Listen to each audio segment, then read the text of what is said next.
In Egypt, the wait for fuel can go on and on, in lines where you'll find plenty of cars, but not many smiles. طبعا أكيد متعبة. It's very tiring, says Hegazi Mahrous. Every week, he says, he spends hours waiting for fuel. To make sure he fills up his monster-sized fuel tank, Taha says he sometimes sleeps in his 50-year-old truck. We have no choice, he says. We spend the night at the gas station so we can work in the morning.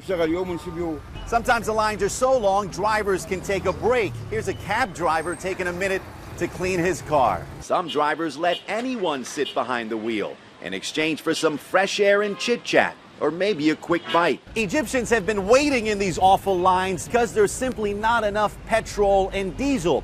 Egypt's foreign cash reserves, the money it uses to import fuel, has been dropping ever since the 2011 revolution. The cash reserves stand at roughly $13 billion and they're going down. This government simply doesn't have enough money to buy the fuel it needs.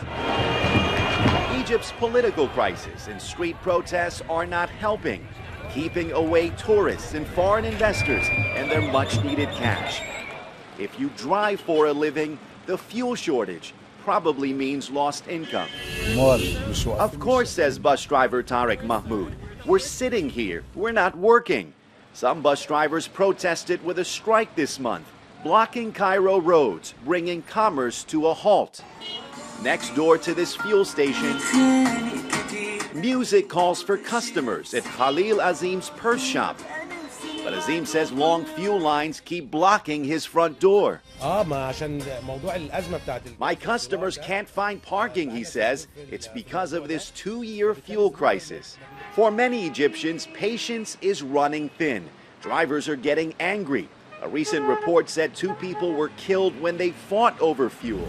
It's the government, says Mahrous. If the government took care of this problem, everything would be fine. Analysts say the first step in solving Egypt's fuel shortage and improving the economy is a $4.8 billion loan from the International Monetary Fund. But for Egypt to get that loan, it has to enact tough economic reforms.